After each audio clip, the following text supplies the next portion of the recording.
General Faiz حمید ایک ایسا نام جو کبھی ریاست کے طاقتور ترین حلقوں میں گنا جاتا تھا اور آج یہی نام field general court marshal K سامنے آ کھڑا ہوا۔ مطلب فوج میں عہدہ جتنا بڑا ہو ذمہ داری بھی اتنی ہی باری ہو جاتی ہے، اور جب یہی ذمہ داری سوال بن جائے تو فیصلہ پھر کورٹ مارشل کرتا ہے۔ قانون کا اصل امتحان ہی وہاں ہوتا ہے جہاں اختیار اور طاقت آمنے سامنے کھڑے ہوں۔ یہ کیس اسی امتحان کی ایک واضح مثال ہے۔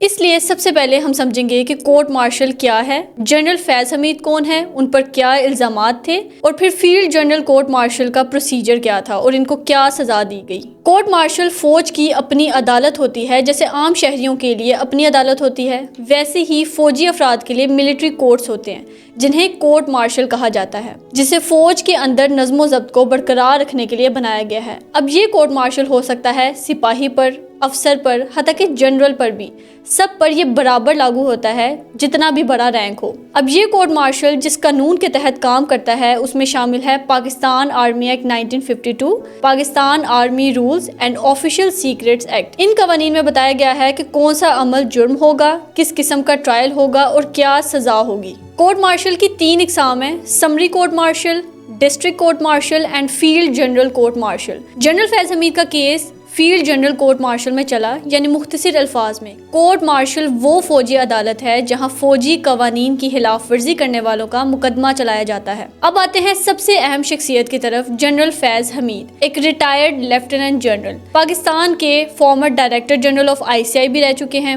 ICI کا ڈائریکٹر جنرل ہونے کا مطلب ہے ٹاپ انٹیلیجنس پوزیشن، اسٹیبلشمنٹ کا اہم office and extremely senior military officer. یعنی جنرل فیض حمید کوئی عام آفیسر نہیں تھے بلکہ انفلوئنشل اور پاورفل پوزیشن پر فائز تھے۔ In fact he was Pakistan's prime spy master, یعنی پاکستان کی سب سے بڑی انٹیلیجنس ایجنسی کو وہ ہیڈ کر رہے تھے، جس سے یہ صاف ظاہر ہوتا ہے کہ ان کو بے شمار سیکرٹ افیئرز اور سیکرٹ فائلز تک رسائی حاصل تھی۔ اب آتے ہیں اصل کیس کی طرف۔ جنرل فیض حمید کے خلاف 4 قسم کے ایلیگیشن سامنے آئے۔ وہ 4 بڑے الزامات جن کی بنیاد پر ان کو ان کے گھر سے گرفتار کر لیا گیا۔ اب ہم ان 4 الزامات کو ڈیٹیل میں سمجھتے ہیں۔ سب سے پہلا الزام جو جنرل فیض حمید پر لگا وہ تھا پولیٹیکل انوالومنٹ، یعنی الزام یہ تھا کہ ایک سرونگ ملٹری آفیسر ہوتے ہوئے سیاسی سرگرمیوں میں مداخلت کرتے رہے۔ جیسا کہ ہم جانتے ہیں کہ فوج کو پالیٹکس سے دور رہنا ہوتا ہے، لیکن جنرل فیض حمید اس حد کو کراس کرتے رہے اور وہ بے شمار سیاسی سرگرمیوں میں ملوث تھے۔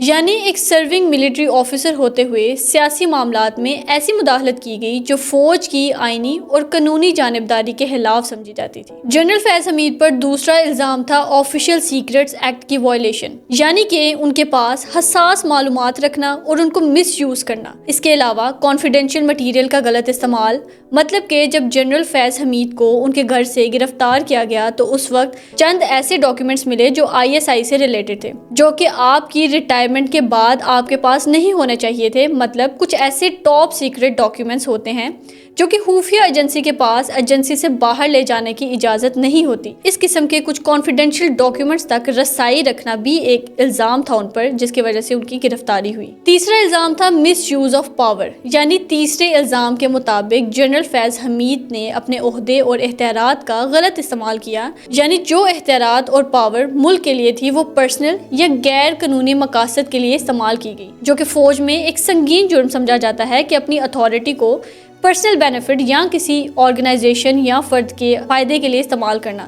So this also proved to be an allegation against General Faiz Hamid. General Faiz Hamid پر جو چوتھا الزام لگا that was harm to institution or individuals، یعنی انہوں نے کچھ اداروں اور افراد کو نقصان پہنچایا، یعنی کچھ ایسے ایکشنز اور ڈیسیجنز لیے جس کی وجہ سے کچھ لوگ یا ادارے نقصان اٹھانے پر مجبور ہوئے، یعنی پریشر ٹیکٹکس ور یوزڈ، مطلب انہوں نے اپنی اتھارٹی کے ذریعے لوگوں پر دباؤ ڈالا اور قانونی اور آئینی حدود کو پار کیا۔ So these were the 4 allegations against general Faiz Hameed. اب جنرل فیض حمید کا trial federal general court martial میں ہوا، جو کہ سب سے سیریس قسم کی ملٹری ٹرائل ہے اور سینئر آفیسرز کے لیے یوز ہوتی ہے۔ ان کا ٹرائل 12 اگست 2024 کو شروع ہوا اور تقریباً 15 مہینے تک ان کا ٹرائل چلتا رہا۔ اب یہاں سب سے اہم بات یہ ہے کہ اس ٹرائل کے دوران جنرل فیض حمید کو رائٹ ٹو کاؤنسل دیا گیا تاکہ اس بات کو یقینی بنایا جا سکے کہ ٹرائل فیئر اور قانونی اصولوں کے مطابق ہوا ہے۔ مطلب یہ کہ کوئی سمری ٹرائل نہیں تھا بلکہ جنرل فیض حمید کا ٹرائل پراپر، ڈیٹیلڈ اور فیئر ٹرائل تھا،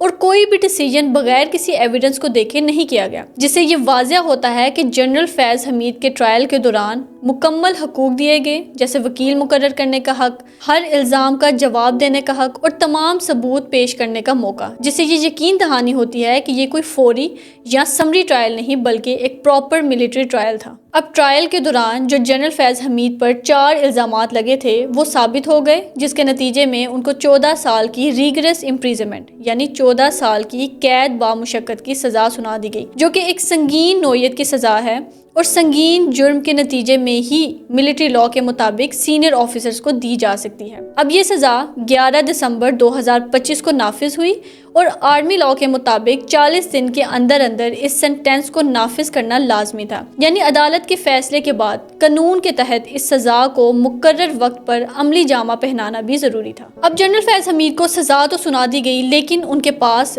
رائٹ ٹو اپیل کا حق موجود ہے under section 133B of Pakistan army act. اس سیکشن کے تحت اکیوز کو یہ حق حاصل ہے کہ وہ ملٹری ایپیلیٹ فورم میں اپیل فائل کر سکتا ہے، لیکن اگر ملزم کو آرمی ایپیلیٹ فورم سے بھی ریلیف نہ ملے تب بھی قانون نے ایک آخری اختیار دیا ہے وچ از کانسٹیٹیوشنل ریمیڈی انڈر آرٹیکل 199، یعنی وہ ہائی کورٹ میں جا کر ریٹ پٹیشن فائل کر سکتا ہے، لیکن یہ بالکل ناممکن سی بات ہے ایسی سچویشنز میں، کیونکہ اس کے لیے بہت سی چیزیں ثابت کرنی پڑتی ہیں، کیونکہ آلریڈی کورٹ مارشل نے تمام ایویڈنسز کو دیکھ کر ہر بات کو مد نظر رکھتے ہوئے ہی ان الزامات کو ثابت کیا ہے اور پھر سزا کا تعین کیا ہے، اور پھر ایسی صورتحال میں بہت لمیٹڈ گراؤنڈز ہیں کہ ہائی کورٹ کچھ کر سکے۔ اس کیس کو اگر ہم کنکلوڈ کریں تو یہ بات ثابت ہوتی ہے کہ کورٹ مارشل ایک سیریس لیگل پروسیس ہے جس میں سینئر آفیسرز بھی جواب دہ ہوتے ہیں، جہاں ڈیو پروسیس کو فالو کیا جاتا ہے اور جہاں اپیل کا حق بھی دیا جاتا ہے تاکہ فیئر ٹرائل کو یقینی بنایا جا سکے۔ یہ کیس ایک اسٹرانگ میسج دیتا ہے that no one is above military law.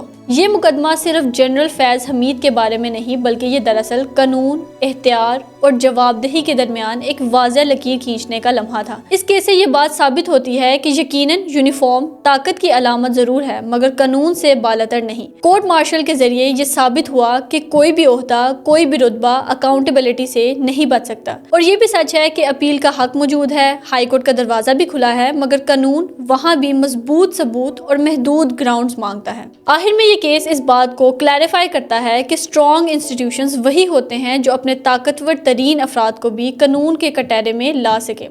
This is the rule of law and this is the real justice.